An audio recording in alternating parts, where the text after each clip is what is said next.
the Honorable the Chief Justice and his companion Honorable Judges of the High Court of Judicature at Bombay cordially welcome you all to the glorious Sesquicentennial celebrations of the Bombay High Court and the 30th establishment day of the Aurangabad bench.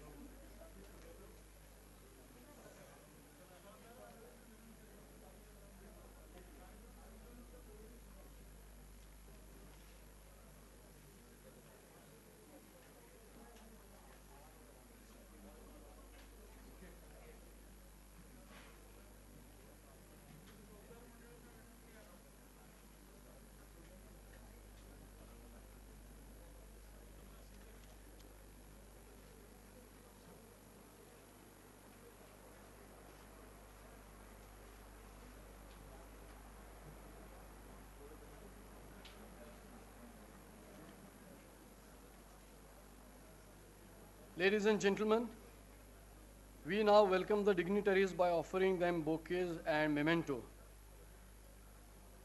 We now welcome the Honorable the Chief Minister of Maharashtra, Shri Prithviraj Chauhan, and I request the Vice President of the Association to please welcome him.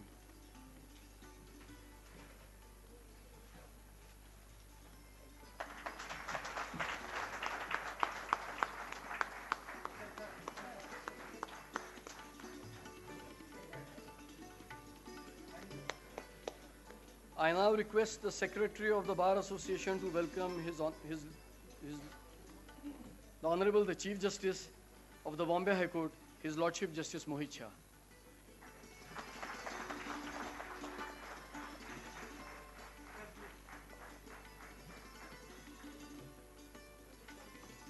May I now request the Vice President of the Association to welcome Lordship Srimati Justice Ranjana Desai.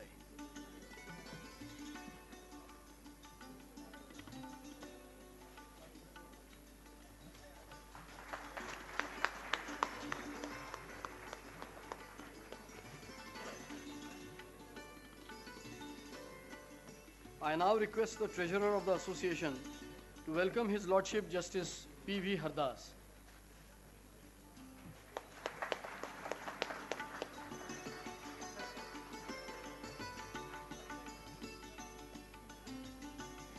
May I now request the Library Secretary to welcome the Honorable Advocate General of Maharashtra, Shri Ravi Kadam.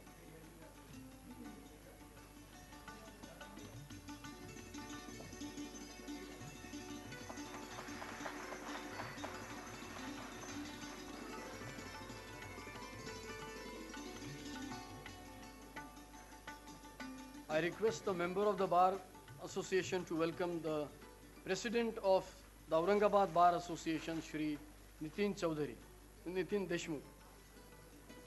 I'm sorry, it's Nitin Suryavanshi. I beg pardon.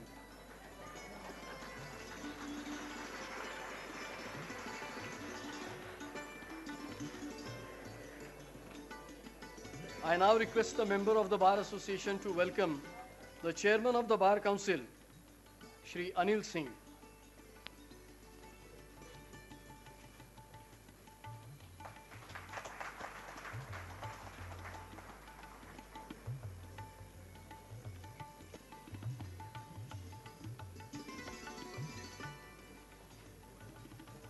Ladies and gentlemen, one personality who needs no introduction. His Lordship is a product of Mount Carmel School, Nagpur, an illustrious and articulate lawyer, conducted important criminal cases and sessions trials, appointed special public prosecutor in various sensational murder cases, elevated to the judgeship of the Bombay High Court in 2001. I request His Lordship, Honorable Justice P.V. Hardas, to kindly extend his welcome address.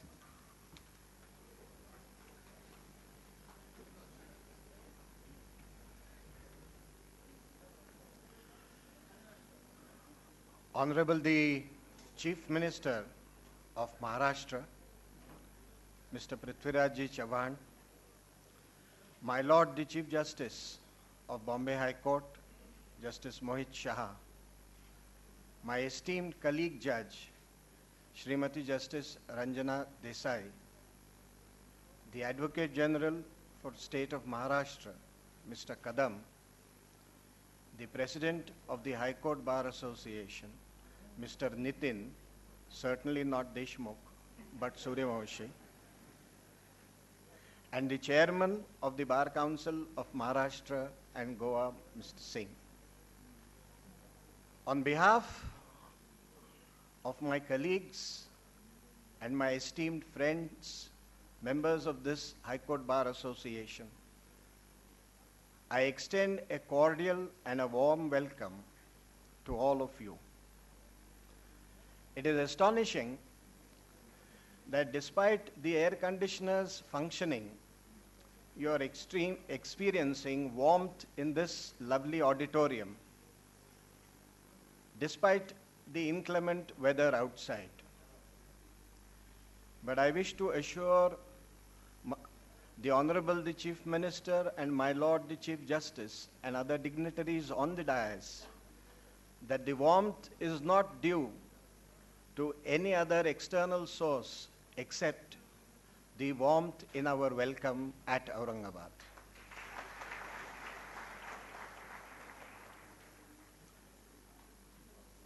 We are all part of the Bombay High Court. The Bombay High Court is celebrating its 149th year since establishment.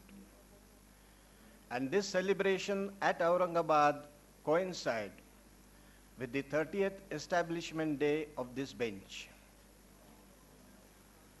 As part of the Bombay High Court, we share with pride the fact that this is a premier high court in the country. This high court has given eminent judges and members of the bar to the country. This high court has been the cradle where great judges have shaped the destiny of this country. Great lawyers have been members of the Bombay High Court. Aurangabad bench does not lag far behind. The dreams and aspirations of many and the efforts of equally many culminated in the establishment of the bench at Aurangabad nearly 30 years back. The establishment of the Aurangabad bench was accompanied by struggle and for which, in the words of Winston Churchill, a lot is due by many to the few. This bar has grown from its infancy and has taken great strides, and today has reached a level of such perfection that though this bar does not boast to be the best bar in the country, it does not lag far behind. One of the bars of this Bombay High Court, of which we, the judges, working at the Aurangabad bench, are justifiably proud. This bar association is steeped in deep traditions.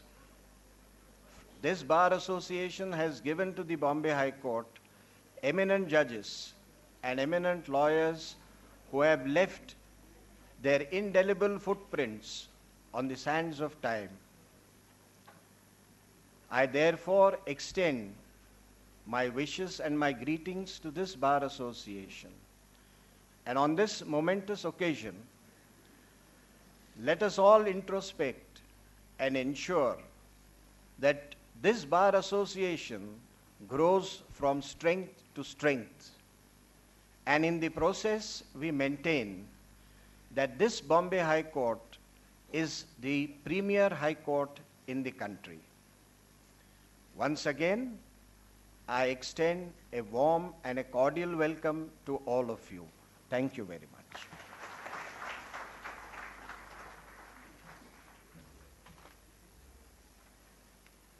Thank you, sir, for your kind words. We are indeed fortunate today to have with us Mr. P.V. Reddy, the chairman of the Law Commission. I request the member of the Bar Association to welcome Honorable Shri Reddy.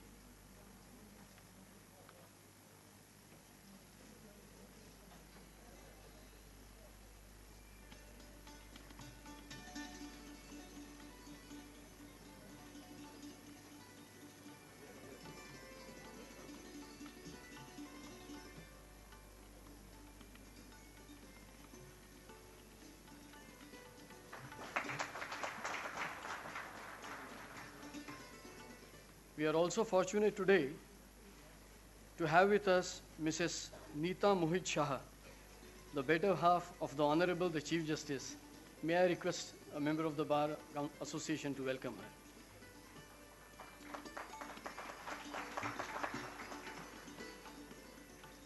Ladies and gentlemen, we also have one personality with us today, and I can say our own Shri Arvind Sawant, the former Chief Justice of the Kerala High Court. I request the association to welcome his lordship.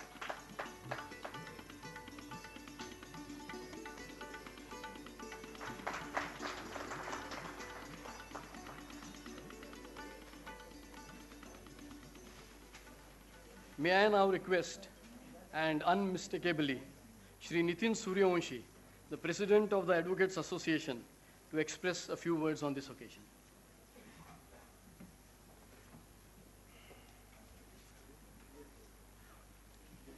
Honorable Chief Minister of Maharashtra, Sri Prithviraj Chauhan, Honorable the Chief Justice of Bombay High Court, Sri Mohit Shah, Honorable Srimati Justice Ranjana Desai, Honorable Justice Sri P.V. Hardas, Honorable ex-Chief Justice of Kerala High Court, Shri Arvind Sawant, Honorable Advocate General of Maharashtra, Sri Ravi Kadam, other former and present illustrious Honorable Judges of this glorious Bombay High Court, Honorable Chairman, Law Commission of India, Shri P.V. Reddy, Chairman of Bar Council of Maharashtra and Goa, Shri Anil Singh, and the member Bar Councillors, the President of Western India Advocates Association, Bombay, Mr. Rajiv Patil, President of Goa High Court Bar Association, Mr. Surendra Desai, President of Nagpur High Court Bar Association, Sri Anil Mardikar, and Secretary Sri Abhay Samre, other invitees and guests, office bearers of Bar Association, esteemed elders, seniors and respected brothers and sisters. I extend you all a very affectionate and cordial welcome on behalf of the Advocates Association of Aurangabad Bench. I am very happy and honored to have been asked to associate with the Sesquicentennial of Bombay and 30th established day of Aurangabad Bench of Bombay High Court. We have gathered here today to celebrate this historic event. In 1861, the British Parliament enacted Indian High Court Act, which empowered the Queen to establish of Bangalore, Madras, and Bombay. 26 June 1862, the latest patent was establishing the High Court at Bombay. On 14th August 1862, the judges appointed by the latest patent made a solemn declaration that they would sit as the judges of the High Court. With this declaration, the High Court at Bombay came to be established. The first Indian Chief Justice was Justice M.C. Chagla. Now, the Bombay High Court has principal seat at Mumbai and 3 benches at Nagpur, Aurangabad, and Goa, and has a sanctioned strength of 75 judges. Today is the establishment day of the bench at Aurangabad, which came to be constituted and established on 27th August 1981. The then Honorable Chief Minister of Maharashtra, Sri A.R. Antule, was in felicitation in the District Court Bar Association at Aurangabad. The then President of the Bar Association was Senior Advocate Sri Vijubhai Gangapurwala. In his presidential address, he reiterated the demand of establishing the bench of High Court at Aurangabad. There was instantaneous and spontaneous response from Shri A.R. Antule, and he declared that in the next year, the flag hoisting would be at the bench of the High Court at Aurangabad. This incident ignited a mass movement demanding the bench of Aurangabad High Court, bench of High Court at Aurangabad. On social fronts, this cause was espoused under the leadership of Padma Vibhushan late Shri Govind Bhai Shroff, the then president of Marathwada Janata Vikas Parishad. Many doyens of this profession, including late Shri S.N. Loya, Bhausaheb Vaishnav, D.R. Bhadekar, senior advocates Shri P.R. Deshmukh, K.G. Navandar, A.H. Kapadia, S.S. Chaudhary, P.V. Mandlik, and other advocates including Vijay Sakolkar and the entire lawyers fraternity from this region unitedly fought for the bench. A long-drawn politico-legal battle preceded the establishment of this bench at Aurangabad. In the wake organization of the states, the Marathwada region, which was a part of erstwhile Hyderabad state, merged with Marathi-speaking Maharashtra. On the political front, at the time of merger, a solemn assurance was held out to the people of Marathwada that the bench of High Court would be established in Marathwada region.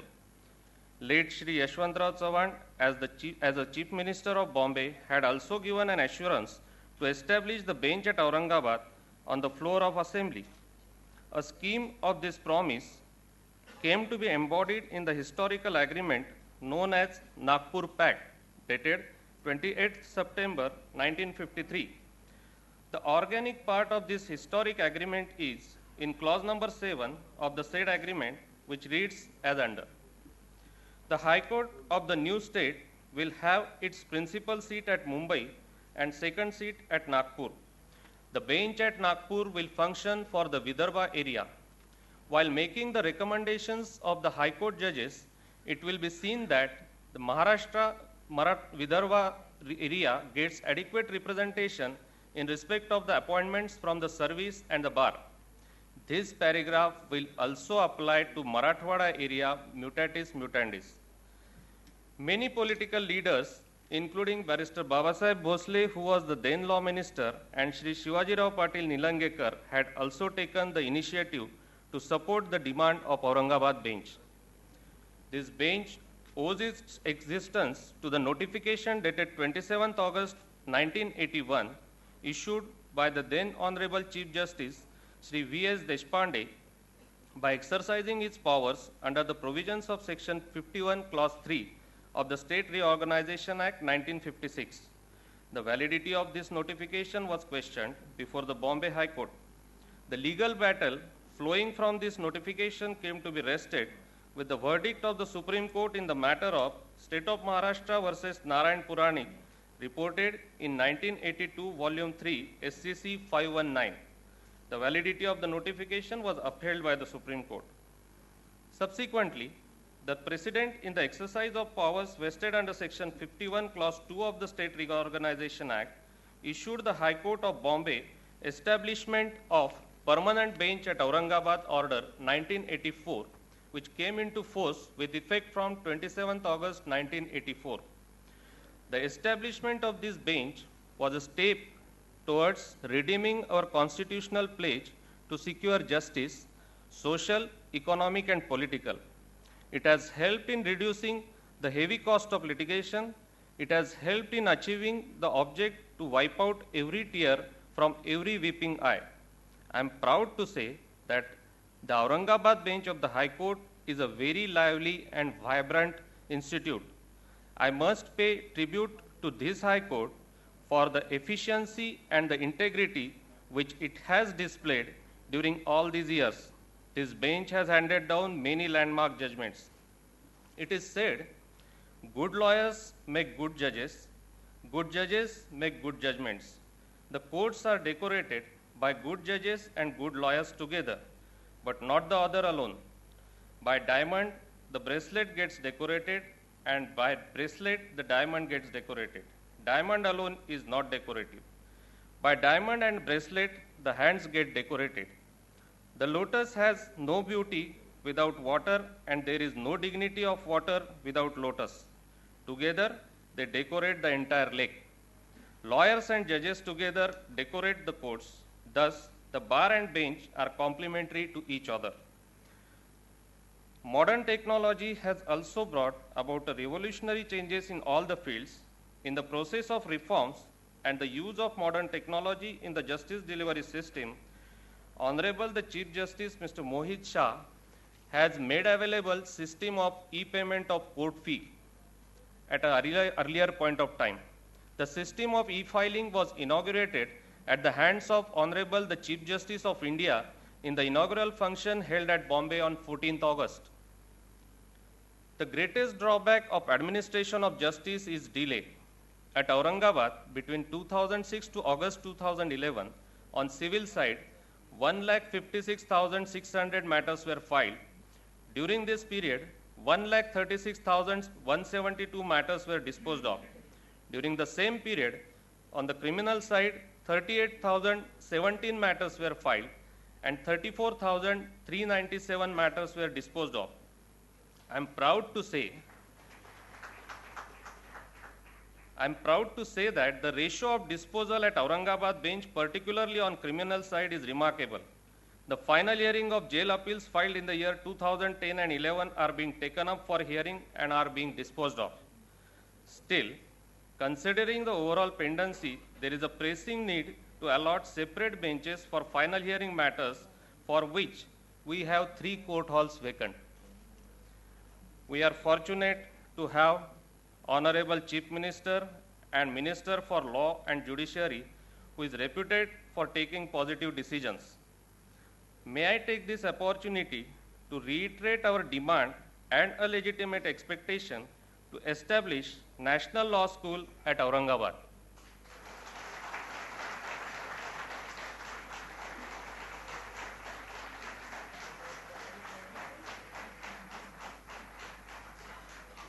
The earlier government had taken decision to that effect and also earmarked land for the same. However, as on today, we are awaiting further positive steps in this behalf. Secondly, for the advocates' chambers, a plot from the High Court premises is allotted. The function of laying the foundation stone was blessed by the former Chief Justice of India and the then Chief Minister of Maharashtra.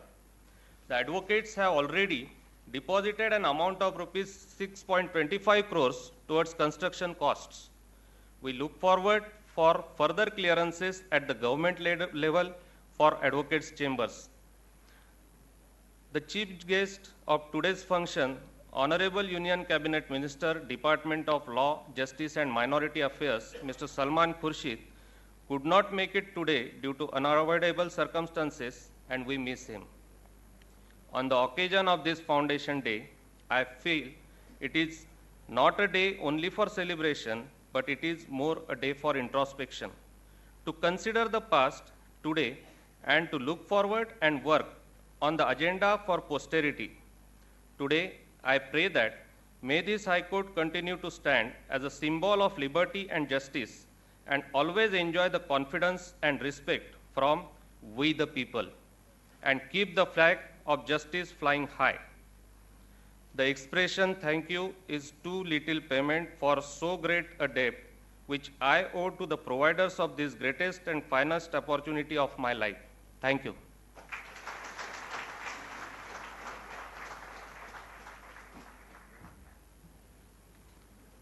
Ladies and gentlemen, our fortune is unending. We all are fortunate to have a renowned figure, a lawyer and a jurist, son of the soil, senior judge of the Bombay High Court, Honorable Shri Justice B.H. Marlapalle amongst us today. I request the Secretary of the Association to offer a bouquet to His Lordship and welcome him.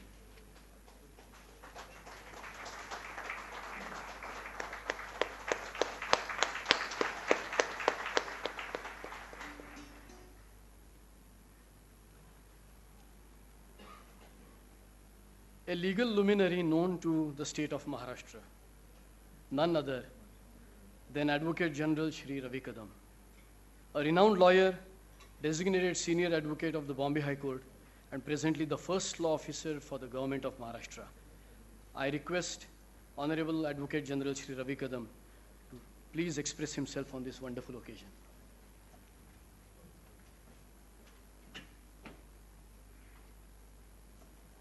Honorable Chief Minister of Maharashtra, Shri Prithviraj Chavan, Honorable Chief Justice of the Bombay High Court, my Lord Justice Mohit Shah, my Lord Mrs. Justice Ranjana Desai, my Lord Justice Hardas, other sitting judges of the Bombay High Court, Mr. Suryavanshi, President of the Advocates Association of Aurangabad High Court Bench, Shri Rajiv Patil, of the President of the Western India Advocates Association, Mr. Anil Singh, Chairman of the Bar Council of Maharashtra and Goa, former judges of the High Court, dignitaries on the dais, off the dais, distinguished members of the bar, ladies and gentlemen. This is a great occasion. Today we celebrate two major milestones in the history of our court. The Bombay High Court, on the 14th of August, 2 weeks ago, entered its 150th year. The Aurangabad bench today completes 30 years of distinguished service to the people. On 22nd March 1978, the legislature of the Maharashtra state resolved to set up a permanent bench at Aurangabad. On 27th August 1981, this became a reality when the then Chief Justice decided that Aurangabad would also be a place where the High Court would sit. 30 years have elapsed since that historic day, and which show that this decision taken by the government and by the High Court has been fully vindicated. When this bench was established, 5 districts of Marathwada were brought within its ambit.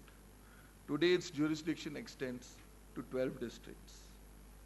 In the initial years, the bench at Aurangabad had just 2 judges sitting in the old Jilla Parishad building with very limited staff. Today you have this magnificent building, a sanctioned strength of 18 judges,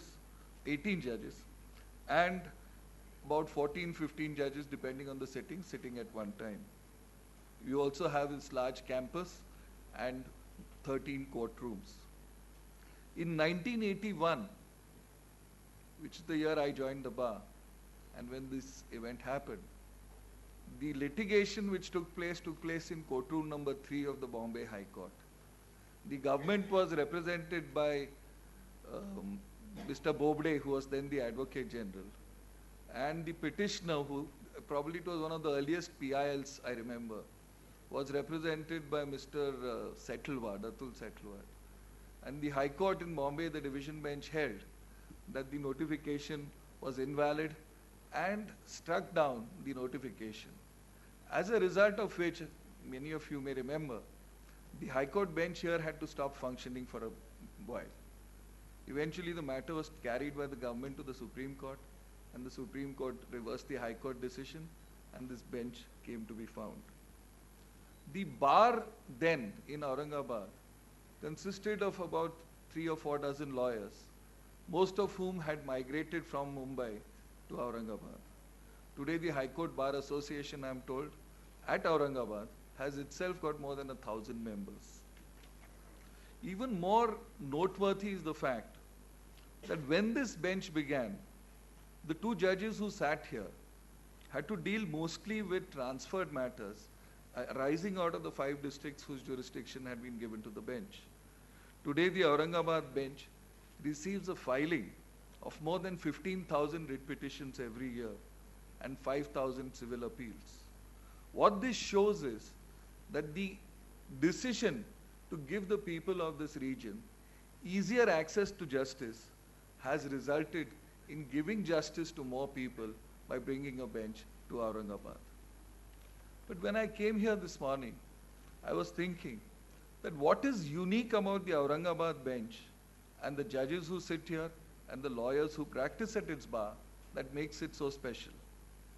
As against the Mumbai, and the Nagpur benches of our High Court, which are 150 and 75 years old, respectively.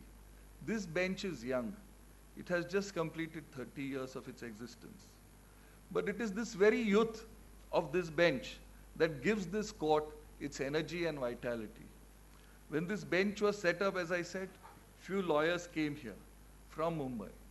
But as time progressed, and as we see today, an overwhelming majority of the lawyers and the advocates who practice here are those who commenced High Court practice de novo for the first time in Aurangabad itself. They had no previous baggage. They had no experience of having been in any High Court. They didn't have much to go by in terms of precedents or background as to how to conduct themselves in High Court. But that didn't come in the way. A new court gave a new bunch of lawyers a new opportunity to establish themselves on the basis of their own merit and talent. The new bench provided them with a level playing field where the meritorious could harness their skills and make a mark in the profession. This, to my mind, is what has made Aurangabad and the bench here very special. The expectation that was held forth by the people of this region and by the High Court when it set up this bench has been borne out, not wholly or in full measure, but substantially, as is evidenced by the results. What we have is that we have a large number of senior counsels here. This bench has given the High Court more than about 12 judges in the few years that it has been in existence, and it has given a vibrant and strong bar which is not afraid to voice its opinions and to speak forth on issues as and when it arises. Having said this, I feel that a landmark like this in the history of a court is also an occasion for us lawyers to take stock of ourselves. The word advocate has its origin in the word advocatus, which in Latin means called in to help. The primary duty, therefore, of a lawyer is to help those who need his services by providing expertise in the field in which he has trained himself. It is now a time for the bar, not only here in Aurangabad, but everywhere, to think afresh as to whether we as lawyers are really helping our society and performing our primary duty. If the legal profession and lawyers are to maintain their position and social relevance, it is necessary that the lawyers rethink their role and the way they function and conduct themselves in court. One finds that there is a growing disillusionment in society about the legal profession. The legal profession must face that substantial blame for this doesn't lie always at the door of the court or the government in providing a number of judges or infrastructure, but also in the lawyers themselves, in the way they carry out their cases, ask for adjournments, file unnecessarily detailed pleadings. Of course, I can give various examples, but it's all that is needed today is for us to start some introspection on this. The government, on its part, has started several initiatives and even come forth with a national litigation policy. That policy has been adopted by the state and which we are taking forward to see that the delays in the court system are cut short. But the role and the responsibility of the bar in giving effective justice, cost effective and time effective, is something which we need to ponder about. Having said this, I would once again come back and congratulate each one of you, judges, advocates, High Court staff, all of you here in Aurangabad, on completing 30 years as an independent bench of our court. As the bench enters its 31st year and the High Court its 150th year, I am confident that the spirit in which this bench was set up will always be a torch on the basis of which we will carry forward in the future. Thank you.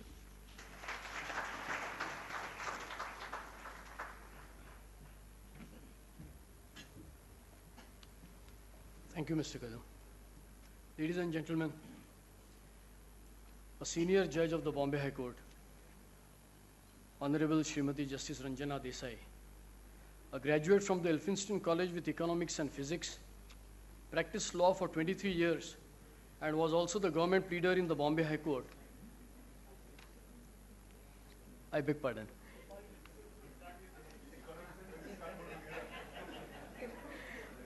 Unfortunately, that's what we've seen on the internet. I stand corrected.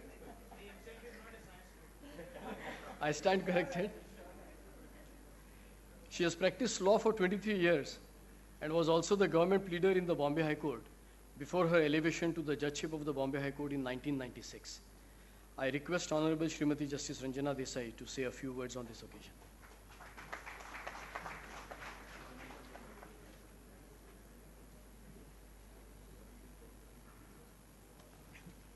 Honorable Shri Prithviraj Chavan, Chief Minister of Maharashtra, my Lord the Chief Justice Shri Mohit Shah, my esteemed colleagues Justice Hardas, my other esteemed colleagues who are sitting here, Mr. Justice P.V. Reddy, former Judge of the Supreme Court and Chairman of the Law Commission, Mr. Ravi Kadam, our Advocate General, Mr. Anil Singh, Chairman of Bar Council of Maharashtra, Mr. Nitin Suryavanshi, President, Advocates Association of High Court of Bombay at Aurangabad, Justice A.V. Savan, our former judge of the Bombay High Court, former judges of the Bombay High Court, Senior Advocate Mr. P.M. Shah, other distinguished senior advocates, members of the bar, principal district judges and judicial officers, Registrar General and his team, distinguished invitees, ladies and gentlemen.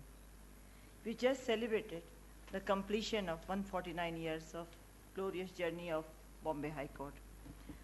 Today, Aurangabad bench of the Bombay High Court completes its 30th year. Aurangabad bench has contributed to the development of the Bombay High Court for the last 30 years in no small measure. I congratulate the Aurangabad bench and the bar for its successful completion of 30 years. Aurangabad bench is situated in the city of Aurangabad, which is no longer just a tourist attraction. It's culturally rich, and now it has transformed itself into a major education center.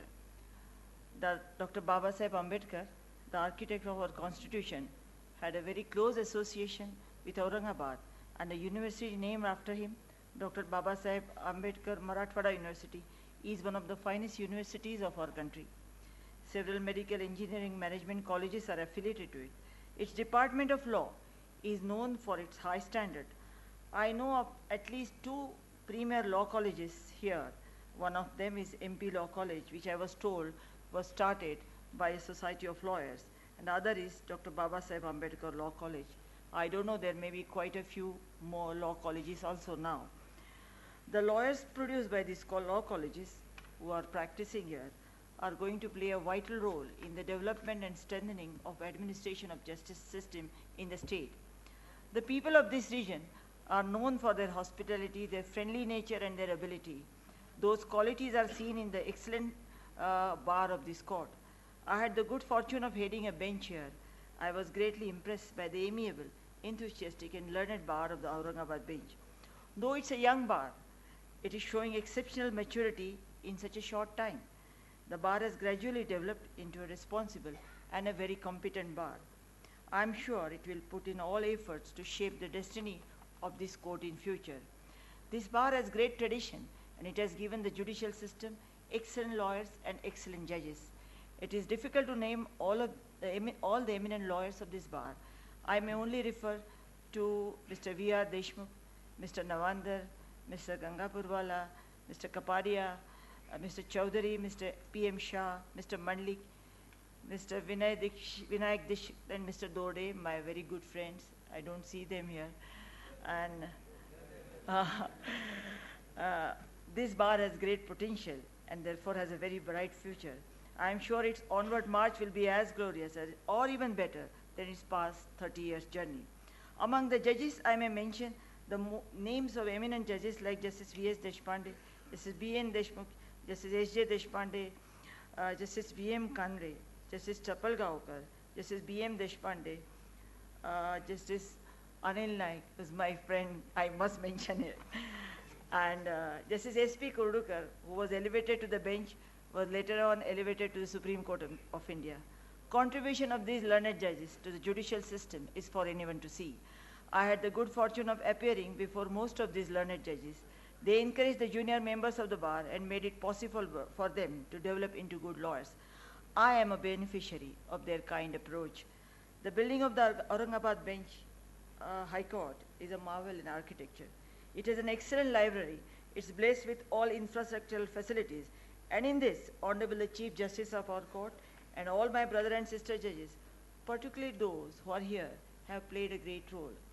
This bench has made justice easily accessible for the residents of 12 districts, such as Dhule, Jalna, Jalgaon, Beed, Parbhani, Latur, etc. It's a pleasure to work here, I must say. I found that you work here under absolutely no pressure, though there is equal work pressure here, but somehow you are very cool, and the most difficult matters, I don't know what is the difference. Once you come here, I have found there is absolutely no pressure. I would only, there are challenges ahead, and I'm sure the bar is well equipped to deal with those challenges. I would only request those of you who achieve eminence and go away from here to come back to the bar and to give it as much as it has given to you. Thank you.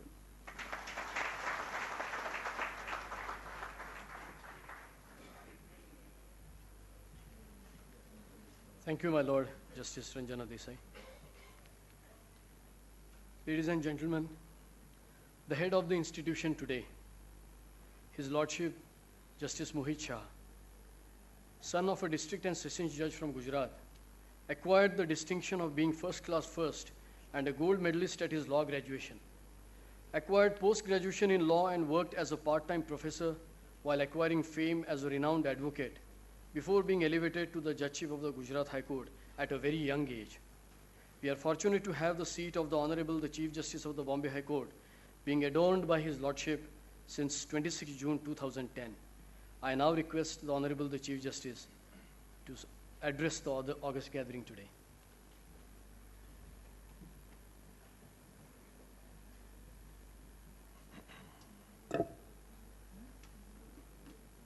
Good morning to you all.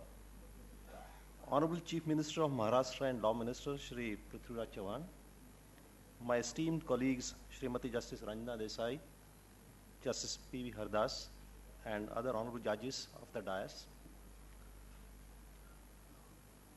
Honorable Shri Justice P.V. Reddy, former judge of the Supreme Court and chairman of the Law Commission, Shri Ravi Kadam, Advocate General of Maharashtra, Shri Anil Singh, chairman of the Bar Council of Maharashtra and other members of the Bar Council, Shri Nitin Suryavanshi, President, Advocates Association of High Court of Bombay at Aurangabad, Shri Justice Arvind Sawant, former Chief Justice of Kerala, former judges of the Bombay High Court, Shri Rajiv Patil, President of the Advocates Association of Western India, Shri Mardikar, President High Court Association at Nagpur, and Shri Desai, President of the Goa Bar Association, Senior Advocate Shri P.M. Shah, and other distinguished senior advocates and members of the bar, principal district judges, and the judicial officers from Aurangabad and other districts in Marathwada, Registrar General and his team, distinguished invitees, ladies and gentlemen.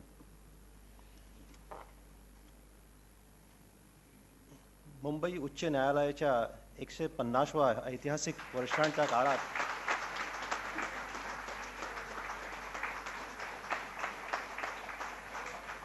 Aurangabad खंडपीठाच्या 30वा वर्धापन दिन म्हणजे दुग्ध शर्करा योग.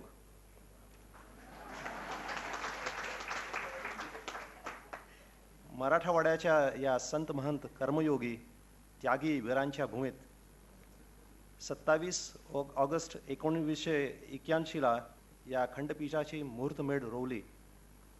आज हे इवलेसे रोपटे 30 वर्षाचे झाले, तरुण झाले. तरुण कोणाला म्हणतात? तर जो स्वतः तरतो व दुसऱ्याच तारतो.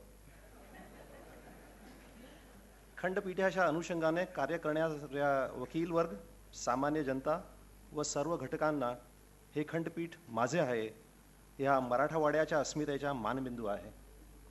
हा विश्वास वाटतो. प्रत्येकाने या खंडपीठास मोठे करण्यासाठी आपल्या खारीचा वाटा उचलला आहे. त्याचे मूळ स्वरूप म्हणजे हा आजचा 30वा वर्धापन दिन.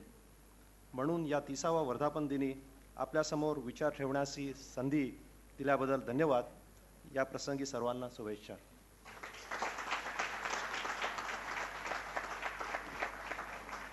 I take this opportunity to extend my warm greetings and felicitations to one and all who have been directly and indirectly contributed to this institution and made it what it is today.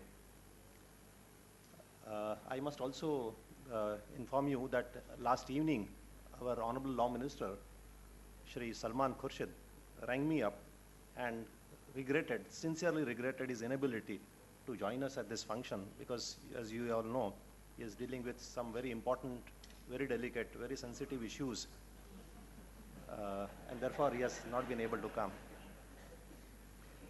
It gives me immense pleasure to be amongst this galaxy of legal luminaries and stalwarts on this special occasion of the 30th establishment day of the Aurangabad bench, which coincides with the Sesquicentennial of the Bombay High Court. I treat it as a unique occasion for all of us who are closely associated with and are part of this hallowed institution to assemble here to celebrate these twin milestones.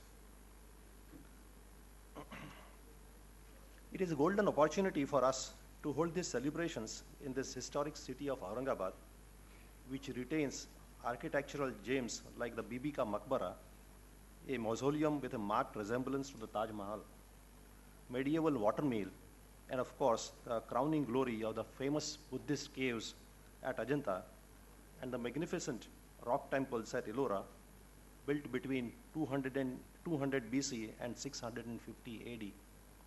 The city, which is at the cross-section and center of the national geography, still retains an old world charm with contemporary face as a major industrial and educational hub.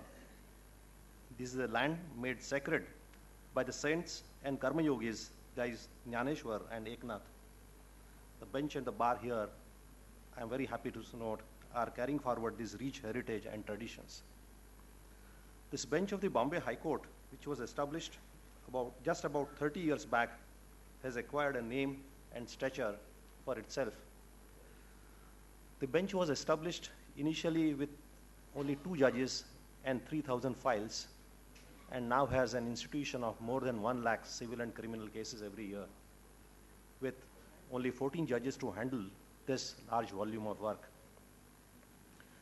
If one may recall, the establishment of this bench after reorganization of the states was not that easy and simple a matter. As we all know, it was challenged in the High Court, then in the Apex Court, but the continued demand of such bench in this region was the call of the time and the need of the hour. It was like a baby in the womb which wanted to be born. Not everybody welcomed it, but still, by its own willpower and strength and destiny, it was born 30 years ago. And now a fully developed court, fully developed bench of this High Court. The difficulties to which the litigant public of Marathwada region was subjected to in regard to their causes was virtually resulting in stifling of the genuine litigation here. The time is witness to the fact that the establishment of this bench has gone a long way in removing the difficulties of the litigants in terms of saving their time, energy, and money, and also in doing away with the sense of injustice which was then prevalent amongst them. The establishment of this bench has taken justice to the doorsteps of the common man of this area.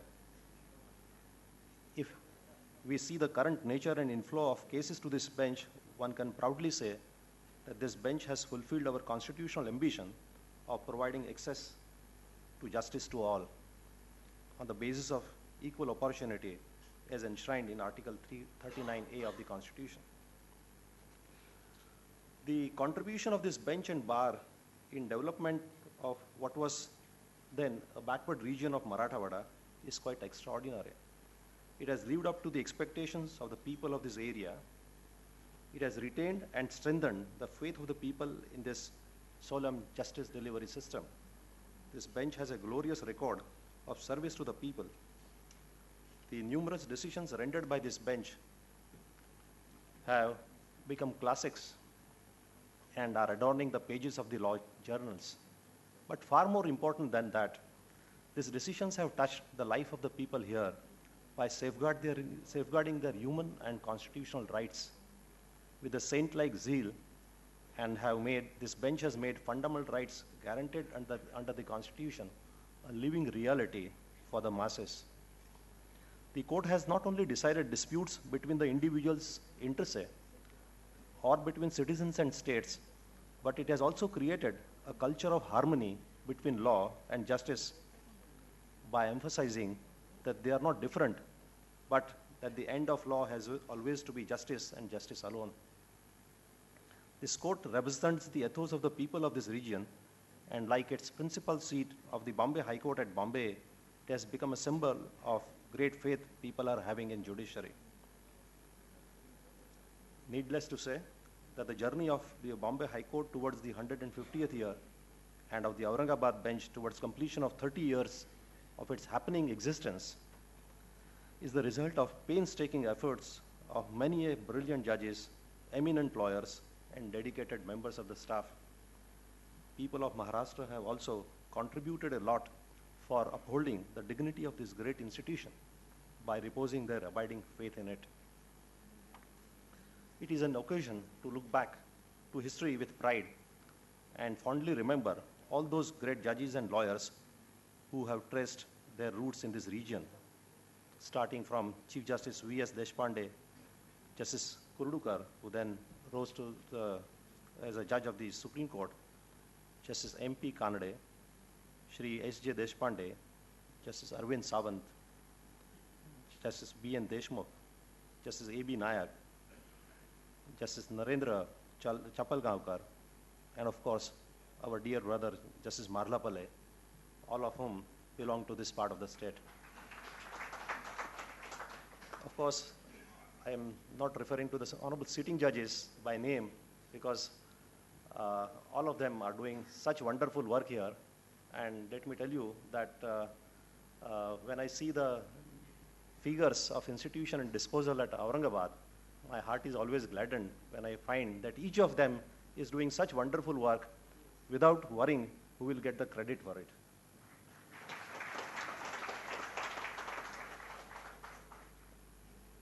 In this glorious history of Bombay High Court and Aurangabad bench, the contribution of the district judiciary has to be acknowledged. It is the backbone of the judicial system, and the torch of judiciary and the torch of justice is kept lighting in the lives of many people of Maharashtra by the district judiciary through its dedication and commitment to the cause of justice. The history of none of the high courts can be complete without reference to the bar that gives its cultural ethos and reputation. The faith that judiciary commands does not flow suddenly. It flourishes with judges equally with the independent and equally free, fearless bar. Only when judges and lawyers join together and make sustained and continuous efforts to uphold the majesty of law with their hard work, mutual cooperation and coordination, that the rule of law flies high and the common man gets real justice. The Bombay High Court and its Aurangabad bench are a shining example of faith of our people in the judiciary. Generations of learned judges and lawyers have worked hard to nurture this sacred national trust. On this historic occasion, let us individually and collectively rededicate ourselves to the cause of justice and to maintain the high traditions. In this era of terrorism, violence, communal disharmony, crisis of credibility, degradation of environment, and other socio-legal issues, we have to renew our pledge of dispensing justice at the earliest, with the least expense, and with the minimum stress. I also share the feeling which Justice Ranjana Desai expressed, that when you come here and sit as a judge in Aurangabad, there is no pressure which we find in Bombay all the time. On the occasion of entering into 150th year of establishment of the Bombay High Court, we have thought of establishing a museum at the principal seat. We will have many old judgments, artifacts, and other historical documents which will be found in that museum. But I want the Aurangabad bench to have not a museum because it's only 30 years young. We want the Aurangabad bench to have a laboratory for ideas for the future. And I know that we have a lot of young talent here. I have been quite impressed here whenever I have had a sitting here with the competence with which the lawyers have presented their case, whether it is marshalling of facts, application of law, or the manner in which they convince the court about the injustice done to their clients. On the occasion, I'm in our system, in the system in which we are working, I do not know how much I'm supposed to tell you, but last year, on the occasion of the 29th Foundation Day, the president of the Bar Association had made a grievance that although this bench has so much work, it doesn't get its due representation on the bench. All that I can say is that out of all the young scientists that we have in Aurangabad laboratory, we have picked up 3, and you should soon be able to have them.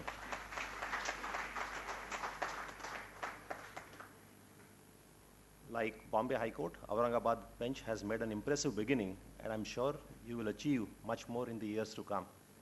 Our glorious past is the indication of our equally glorious future.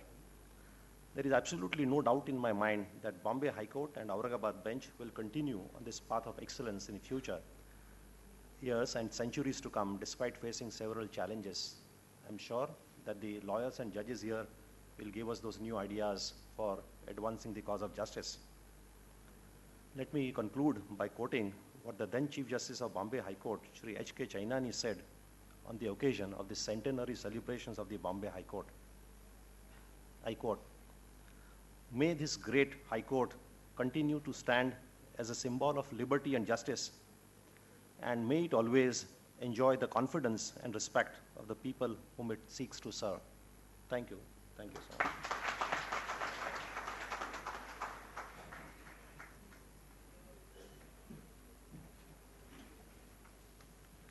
Thank you, my lord. You have sprung a surprise in your speech today, but a very pleasant surprise. You spoke in Marathi. The Maharashtra State Legal Services Authority has published a handbook on mediation. And on this occasion, I request the Honorable the Chief Minister of Maharashtra, Shri Prithviraj Chauhan, to kindly release the handbook on mediation.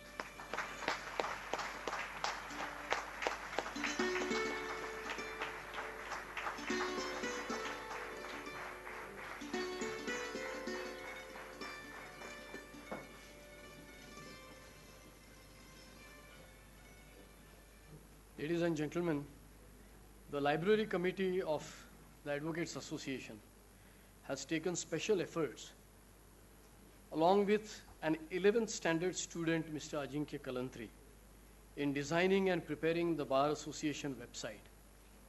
I call upon the chairman of the Library Committee to come on stage, and I request His Lordship, Honorable Justice Mohit Shah, to kindly launch the Bar Association website.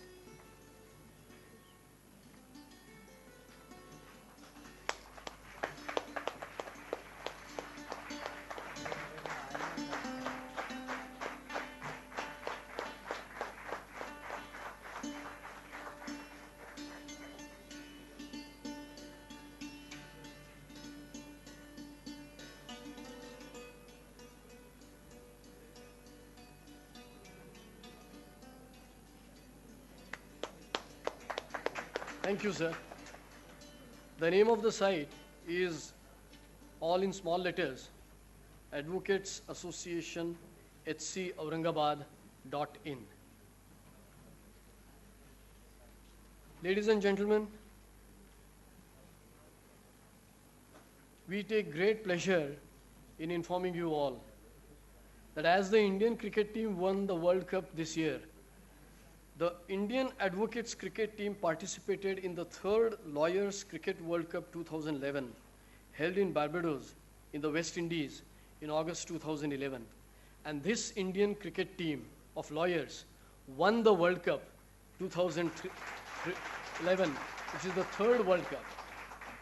Two advocates from Aurangabad region have participated in the said tournament, and one of them is a practicing lawyer at the Aurangabad bench. Advocate Amol Kakade was a member of the team, and he played all the matches, including the finals, when we defeated Sri Lanka. I therefore request Honorable Srimati Justice Ranjana Desai to kindly felicitate Advocate Amol Kakade.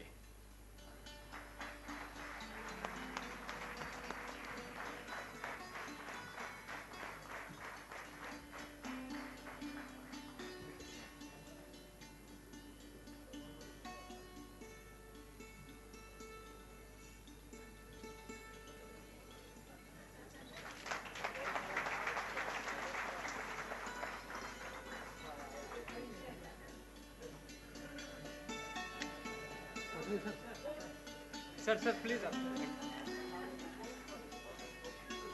Okay.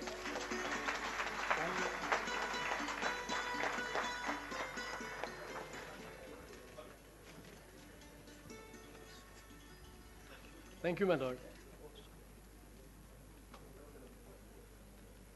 Ladies and gentlemen, the guest of honor today, the Honorable Chief Minister of Maharashtra, a Bachelor of Engineering with honors from the famed Birla Institute of Technology and Science, Pilani, acquired master's degree in engineering from the University of California, spent some time working in the field of aircraft instrumentation and designing recorders for anti-submarine warfare in the United States of America.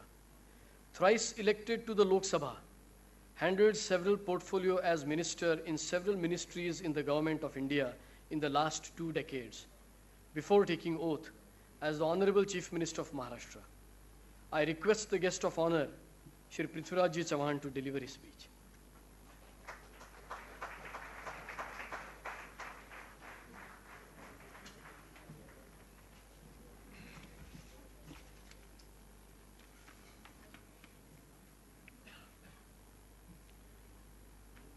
Honorable Chief Justice of Bombay High Court, Shri Mohit Shah, Honorable Justice Srimati Ranjana Desai, Honorable Justice Mr. Hardas,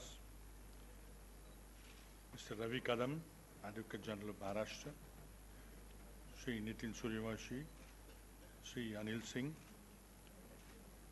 distinguished President and the former Justices of Supreme Court and High Court of Bombay,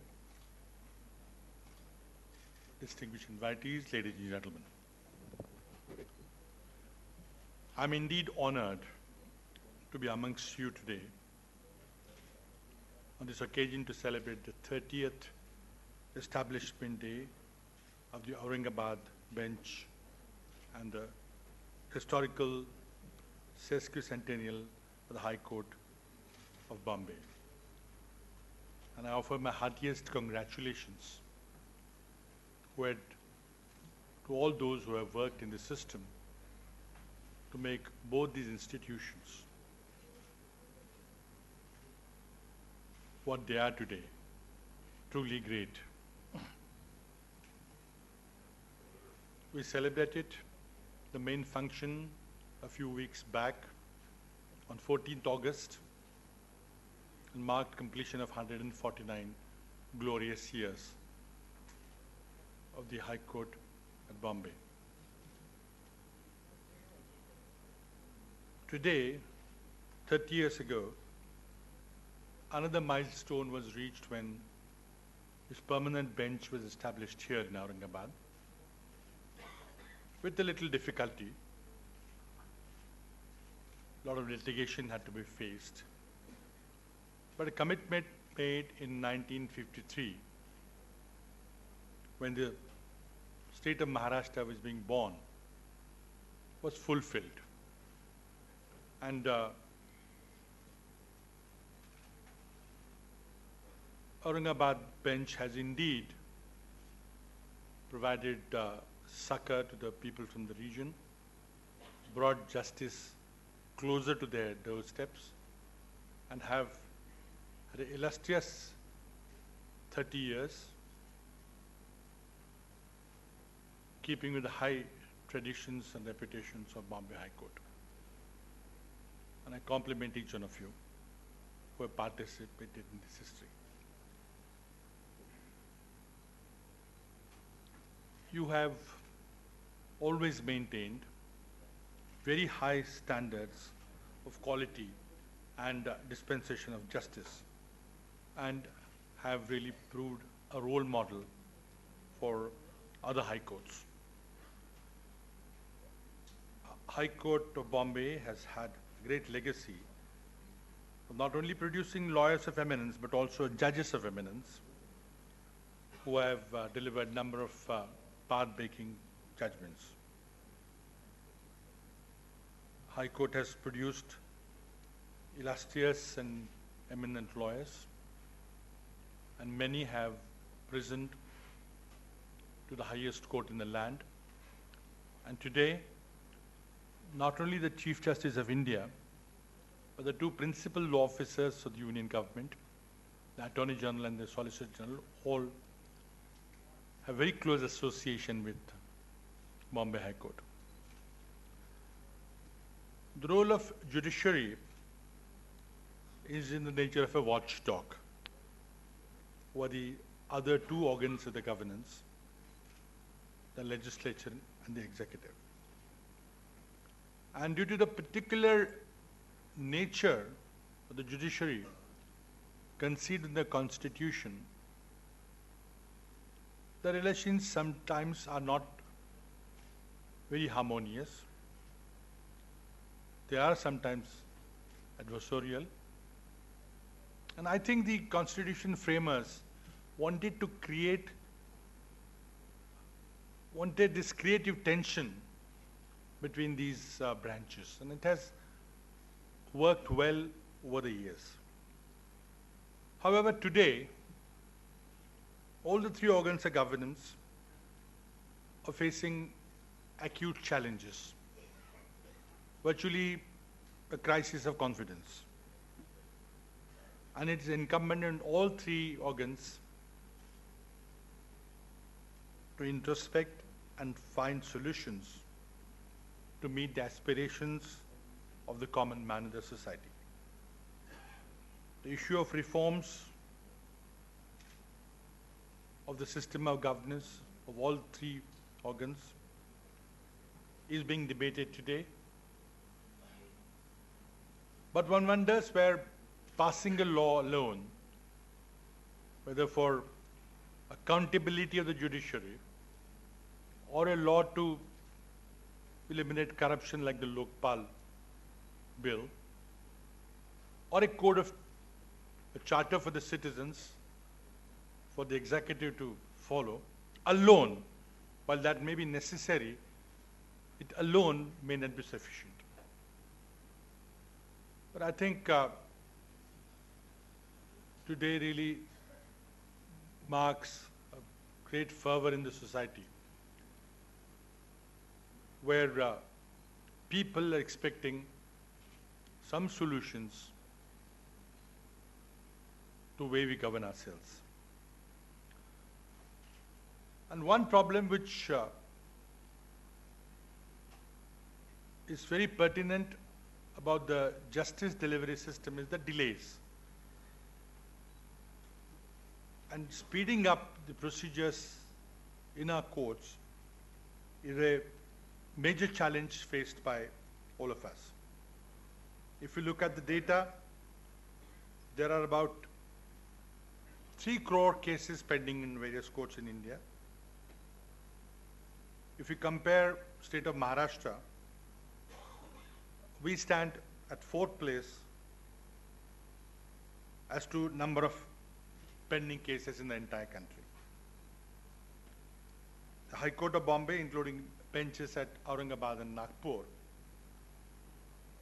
there are over 3.5 lakh cases which are pending as of end of June this year. The overall situation of subordinate judiciary is even more precarious. There are over 40 lakh cases pending for disposal. In metropolitan city of Mumbai alone, about 6 lakh cases. There are civil cases which are pending for more than 10 years at about 73,000. And criminal cases pending for 10 years at about 2,82,000. Cases ranging from 5 to 10 years are twice the number of cases pending more than 10 years. And this position itself demonstrates how overburdened the system is, particularly the subordinate judiciary. And we need to consider this problem in all its seriousness. All stakeholders in the system, including the government, need to play their respective parts in order to deliver speedier justice. Our government is very serious about the issue. In the past few years, we have taken some important decisions in coordination with the High Court. The strength of judges of the High Court has been increased from 64 to 75. The strength of subordinate judiciaries has also been increased to a large extent. I must compliment the judiciary in our state, which have played a vital role in the direction of reducing dependency. In the previous year, the rate of disposal of cases in the subordinate judiciary has surpassed the rate of institution. In a year, the last year, the subordinate judiciary has disposed of about 23 lakh cases as against institution of about 22 lakh cases. In the Mahalok Adalat in February this year, about 1,23,000 cases were disposed in a single day. The judges of subordinate courts really deserve compliments for their untiring efforts to address this important problem. The strength of the number of judges in the subordinate courts in our state is nearly equal to the number of judges in Uttar Pradesh, which is a much larger state with many more cases pending. Recently, the state government has taken a decision to continue the 100 fast-track courts which are initiated by the central government. The period was up to March 2011, but we have taken a decision to extend them for further 5 years at our own expenses. While I was a minister in the union government looking after CBI, we took a decision to increase the number of CBI courts from 46 by adding another 71 CBI courts in the country. 6 of those have been set up in Maharashtra. The government has also decided to set up Gram Nyayalayas in various parts of the state. 4 family courts were established and more are being established. Improvement in the infrastructure of the subordinate judiciary is one of the core challenges which was indeed ignored over the past few years. The government has decided to improve the infrastructure facilities of the subordinate judiciary. For the first time, the government has accorded administrative approval and also made budgetary provisions for construction of court buildings at 80 places and residential quarters for judicial officers at 50 places. It would be the endeavor of the government to construct all these or complete all this construction work in next few years. The government has recently legislated to enable e-payment of court fees.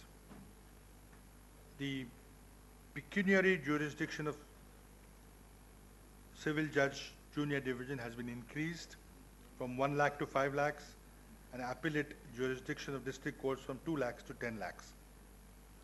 These provisions will be implemented as soon as the President accords assent to the law. In year 2009, a conclave was organized at New Delhi to hold discussion for strengthening judiciary as well as for reducing pendency. It resulted in framing of the national litigation policy. On the lines of the national policy, the state government has drafted a state litigation policy which will be finalized and released very soon.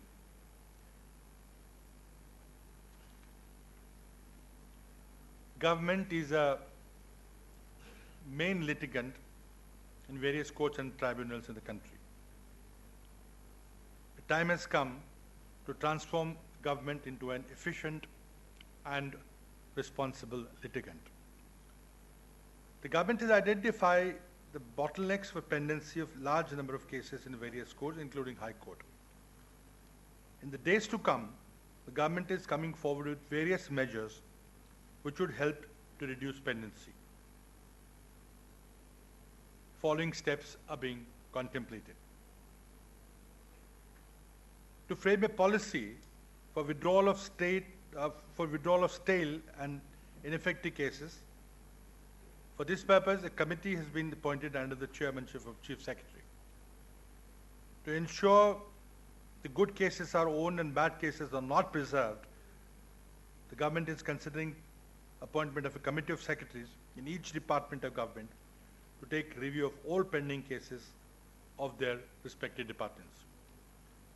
Third, to constitute an empowered committee at the state level as well as at district level to monitor the cases filed before various courts.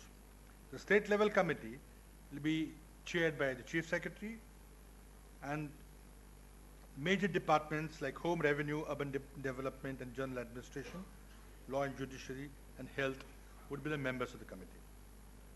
Nodal officers would be appointed in each department of the state government to coordinate between department and government pleaders in courts of their respective departments.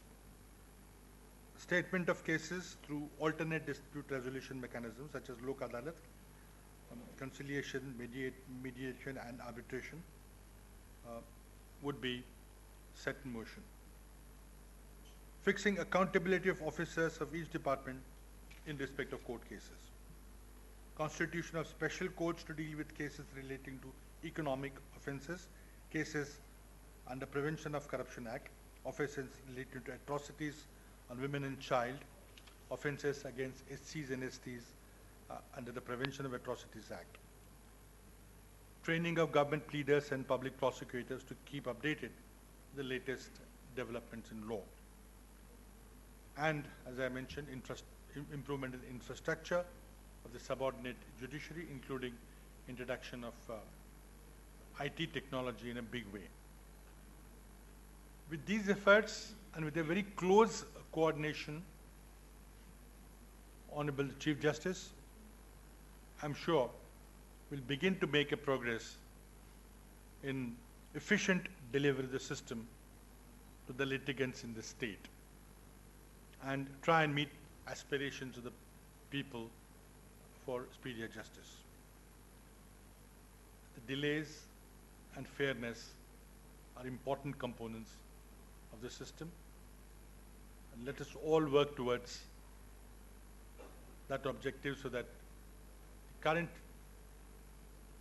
turmoil in the society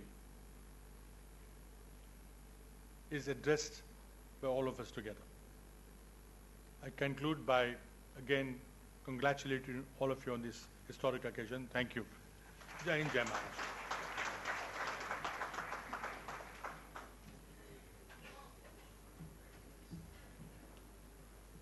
Thank you, sir.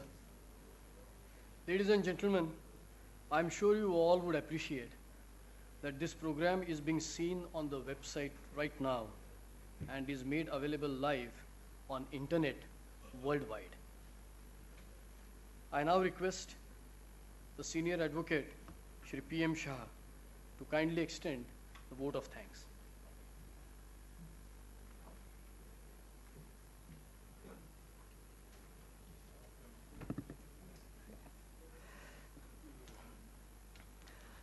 Honorable dignitaries on the dais and off the dais, ladies and gentlemen. We have heard the inspiring and illuminating speeches delivered by the esteemed dignitaries on the dais. Now, on behalf of the High Court Bombay, I am before you to express the gratitude towards all who have contributed for the success of today's historic event. I feel greatly honored to be a part of this function. The High Court and the Bar is grateful to Honorable Chief Minister of the Maharashtra and the Minister of Law and Justice, Sri Prithviraj Chauhan, the guest of honor of today's function, for sparing his valuable time and for being with us. He believes more in action, more than the words.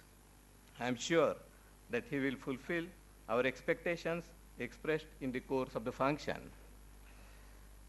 Honorable Chief Minister has referred to the delays which are caused in disposing of the cases. But the problem is complex. There is explosion of population, explosion of the litigation. Every new legislation breeds new variety of litigation, but no corresponding infrastructure on judicial side is provided. That is one of the causes for causing delay in disposal of the cases. Today we cannot go back to the justice delivery system, which was known in historical days as Jahangir's bail system of justice delivery, that instant justice, a speedy justice, and to the satisfaction of all concerned, because today's complexity is different than in those days.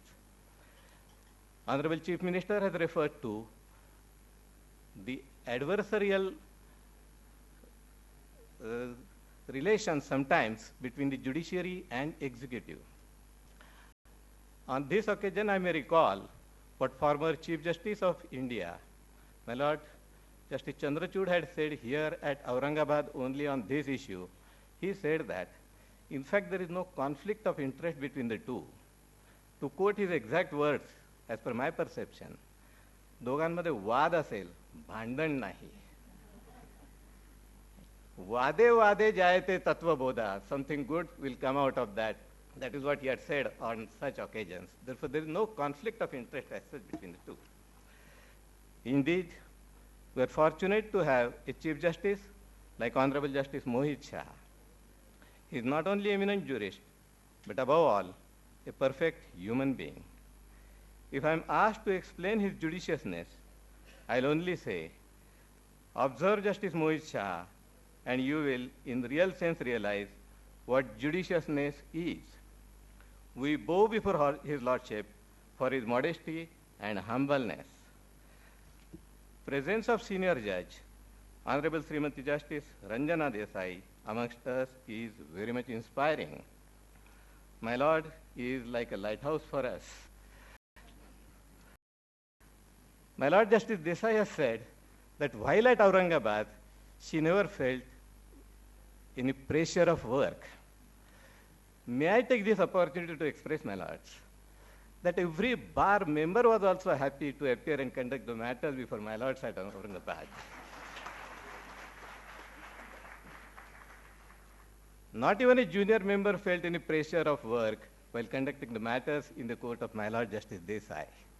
And we have never seen any tension surfacing on the face of my Lord Justice Desai, as pleasant as she is always. My Lord Justice P.V. Hardas is a combination of many virtues of good judges. He is also a great orator. We are proud that my Lord Justice Hardas is adorning Aurangabad bench. We are grateful to him for the welcome address which he delivered today. I express my gratitude towards Sri Ravi Kadam, the Honorable Advocate General of Maharashtra, in his short speech, he has touched to the several issues in very methodical manner. Our sincere thanks to the Honorable sitting judges of the Bombay High Court. We are also very much thankful to my Lord Justice Palle, as Ravi Guge describes him as a son of soil, Justice Anil Naik, who is our old friend, Justice Kingaukar, again a judge from this region, and many such judges, former judges, and the sitting judges from this region as well. Our special thanks to Sri P.V. Reddy, former Honorable Judge of the Supreme Court and the present Honorable Chairman of Law Commission, who is here today to bless us. Our special thanks to Sri Arvind Sawant, Honorable Chief Justice of Orissa High Kerala High Court, I stand corrected, Kerala High Court. And our special thanks to Justice Sawant, the then member of Bar Council, for one special reason on this occasion I recollect. Nitin Suryanshi referred to a litigation which preceded the establishment of this bench. The matter came to be resolved by the Supreme Court in the landmark judgment, that is State of Maharashtra versus Narayan Puranik. In that case, the then member of the Bar Council of Maharashtra and Goa, Mr. Arvind Sawant, represented the Bar Council of Maharashtra and Goa and supported our cause for establishment of the bench at Aurangabad. We acknowledge his contribution, Mr. Sawant, on this occasion. We take this privilege. We are thankful to the former judges of the High Court who are today with us. It is because of your contribution that we are able to celebrate this occasion.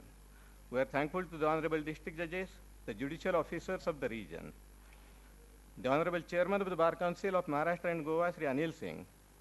The other Bar Councillors are the representative heads of the legal fraternity in Maharashtra. Sri Surendraji Desai, the President of Goa High Court Bar Association, Mr. Raju Patil, the President of Western India Advocates Bar Association, Sri Wardikar, the President of Nagpur Bar Association, the Secretary of the Nagpur Bar Association, Mr. Samre. All of them have specially come here to grace this function. We thank all of them. I congratulate and express my sincere thanks to Sri Nitin Suryanshi, the young and dynamic President of High Court Bar Association, for making this event successful. He referred to the achievements through the e-filing system. He was also critical about the law's delays, but at the same time appreciative of the disposal of from Aurangabad bench, particularly on the criminal side. Indeed, we are very much thankful to the office bearers, the senior advocates, and the members of the bar, without whose cooperation and presence the present function could not have been successful. I am thankful to the Registrar General of the High Court, the Registrar Judicial staff working on the establishment of the High Court. Every one of you have exerted hard. I am also thankful to the judges who are present here. Our special thanks to the Police Commissioner, Sri Sanjay Kumar, and Deputy Commissioner of Police, Mrs. Sunita Salunke, for taking care of the security. Sri Purushottam Bhavkar, the Commissioner of the Municipal Corporation, who has extended the civic amenities. Sri C.P. Joshi, the Superintending Engineer, PWD Civil, and his team of competent officers who were working even when it was raining. Sri R.R. Akulwar, the Superintending Engineer, PWD Electrical, and his team of the competent officers have done a great job. Sri Sesquicentennial Puranik, Associate Vice President, GTL Company Limited, has ensured uninterrupted power supply during this function. Yes. Sri R.K. Tupe, the Divisional Engineer Phones, BSNL, has provided special uninterrupted high-speed internet connectivity, making today's event successful. Several persons have contributed in several ways. It's difficult to name all of them. I acknowledge wholehearted support given by all of them. On this occasion, I am reminded of what late Honorable Sri Justice H.K. Chainani, the then Chief Justice of the Bombay High Court, had said on the occasion of centenary celebrations, and which I found equally relevant as on today also, which I quote, that for us today, It's not merely a day of rejoice, but it's more a day of rededication. On this day, we renew our pledge to serve the cause of justice faithfully and conscientiously, without fear or favor, affection or ill will. I thank you, all of you. Thank you very much.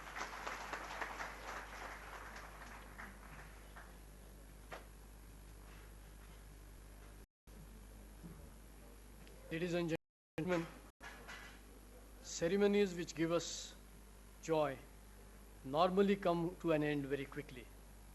This ceremony, therefore, comes to an end. I now request the honorable dignitaries on the dais, honorable judges of the Bombay High Court, and members of this august gathering to kindly rise for the national anthem.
The members of the Advocates Association are informed, as well as the guests, that lunch has been arranged